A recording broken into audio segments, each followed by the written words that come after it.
Assalamu alaikum, welcome to this English channel. I hope you are all well. Actually, I have appeared before you. In the previous class, I have presented about narration, that is assertive sentence, imperative, interrogative and operative sentence. পূর্বের ক্লাসে আমি assertive sentence, imperative sentence, interrogative sentence এবং operative sentence সম্পর্কে আলোচনা করেছি কিভাবে direct থেকে indirect করা যায়। আজকে আমরা আলোচনা করব এক্সক্লামেটরি সেন্টেন্স সম্পর্কে, কিভাবে এক্সক্লামেটরি সেন্টেন্স থেকে ডাইরেক্ট থেকে ইনডাইরেক্ট করা যায় সেই সম্পর্কে আমাদের আজকের ভিডিওটি। অবশ্যই ভিডিওটি দেখবেন এবং ক্লাসটি শুরু করার পূর্বে বলবো অবশ্যই যে যারা নতুন এই চ্যানেলে অবশ্যই চ্যানেলটি সাবস্ক্রাইব করবে, সাথে থাকবে। আর যারা চ্যানেলটি সাবস্ক্রাইব করেছে তাদেরকে অসংখ্য ধন্যবাদ। আর অ্যাকচুয়ালি ভিউয়ার্স এন্ড লিসনার্স যারা আমার চ্যানেলটি দেখতেছেন এবং উপভোগ করতেছেন অবশ্যই লাইক করবেন এবং প্রয়োজনে শেয়ার করে নেবেন। অবশ্যই চ্যানেলটি সাবস্ক্রাইব করবেন। আশা করি ভিডিওগুলো অবশ্যই ভালো লাগবে। ভিডিও শেষে অবশ্যই কিছু গুরুত্বপূর্ণ বিষয় নিয়ে আলোচনা করবো, এজন্য সম্পূর্ণ ভিডিওটি দেখতে হবে। ওকে, আমরা শুরু করতে পারি আমাদের ক্লাস। এক্সক্লামেটরি সেন্টেন্স, এক্সক্লামেটরি আমরা পূর্বে বলেছি যে ন্যারেশন করতে হলে অবশ্যই সেন্টেন্সের ধরনগুলো জানতে হবে, যে অ্যাসার্টিভ সেন্টেন্স কিভাবে থাকে, ইন্টারোগেটিভ কিভাবে থাকে, ইম্পারেটিভ, অবজেক্টিভ কিভাবে থাকে এবং এক্সক্লামেটরি সেন্টেন্স কিভাবে থাকে, সেই বিষয়গুলো আমাদের অবশ্যই জানতে হবে। এক্সক্লামেটরি সেন্টেন্স সাধারণত WH অর্থাৎ এখানে হোয়াট এবং হাউ দিয়ে থাকে আর শেষে এক্সক্লামেটরি মার্ক দেয়া থাকে। এক্সক্লামেটরি সেন্টেন্স বিস্ময়সূচক বা আনন্দদায়ক, দুঃখজনক এরকম সেন্টেন্স গুলো থাকবে। তো এখানে যখন রিপোর্টিং ভার্ব said এবং said to থাকবে সেক্ষেত্রে আনন্দ বোঝাতে exclaimed with joy ব্যবহার করব আমরা। আর যখন দুঃখ বোঝাবে তখন আমরা ব্যবহার করব exclaimed with sorrow। বিস্ময়কর যখন কোনো কিছু বোঝাবে সেক্ষেত্রে আমরা ব্যবহার করব exclaimed with wonder অথবা surprise। তারপরে কমা ও কোটেশন দিয়ে ব্যবহার করতে হবে that, তারপরে সাবজেক্ট, তারপরে ভার্ব এবং প্রয়োজনে ভেরি অথবা গ্রেড এগুলো ব্যবহার করতে হবে এবং ফুল স্টপ হবে। For example, direct sentence, he said what an interesting book, what an interesting book it is. I have written a sentence, what an interesting book it is. আমরা এটাকে indirect করতে পারি he exclaimed with joy, exclaimed with joy that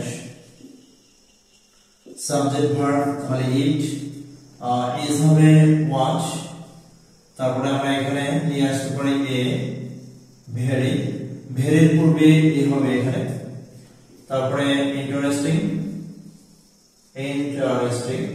interesting book full stop.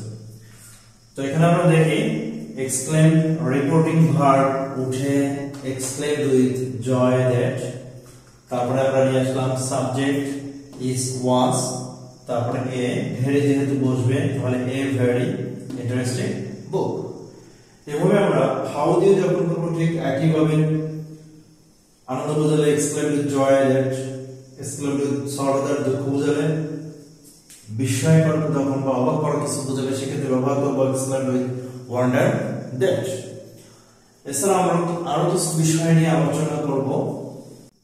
যখন সেন্টেন্সের মধ্যে congratulation থাকবে, congratulation অথবা congratulations. সেক্ষেত্রে আমরা কি করব, সেক্ষেত্রে আমরা ডিরেক্ট থেকে যখন ইনডিরেক্ট করব, যেমন থাকবে হি said to me congratulations. Indirect আমরা যখন করব একসাথে আমাদের লিখে দিতে হবে একইভাবে কনগ্রাচুলেটেড মি। অর্থাৎ কনগ্রাচুলেশন বা কনগ্রাচুলেশনস যখন থাকবে সাবজেক্ট বসবে, তারপরে কনগ্রাচুলেটেড বসবে, তারপরে অবজেক্ট। এভাবে যখন থ্যাংক ইউ থাকবে, যখন থ্যাংক ইউ দেয়া থাকবে, ঠিক একইভাবে ডিরেক্ট থেকে যখন আমরা ইনডিরেক্ট করব, he said to me thank you, তাহলে আমরা এটাকে ইনডিরেক্ট যখন করব সেড টু উঠে আমরা লিখব থ্যাঙ্কড, থ্যাঙ্কড, আর ইউটা হলো এখানে মি। তাহলে আমরা রিপোর্টিং ভার্ব যখন থাকবে আর থ্যাঙ্ক থাকবে, সেক্ষেত্রে রিপোর্টিং ভার্ব উঠে আমরা লিখব থ্যাঙ্কড, হি থ্যাঙ্কড, তারপরে অবজেক্ট, সাবজেক্ট থ্যাঙ্ক, তারপরে অবজেক্ট। এরপরে আমরা আরো কিছু বিষয় লিখব। যখন গুড মর্নিং থাকে, গুড ইভিনিং থাকে, গুড আফটারনুন থাকে, এই বিষয়গুলো যখন থাকবে, যখন উইশ করা বোঝানো হবে, সেক্ষেত্রে সাবজেক্ট উইশড, অবজেক্ট, এবং যে শব্দগুলো ব্যবহার করবে সেই শব্দগুলো ব্যবহার করতে হবে।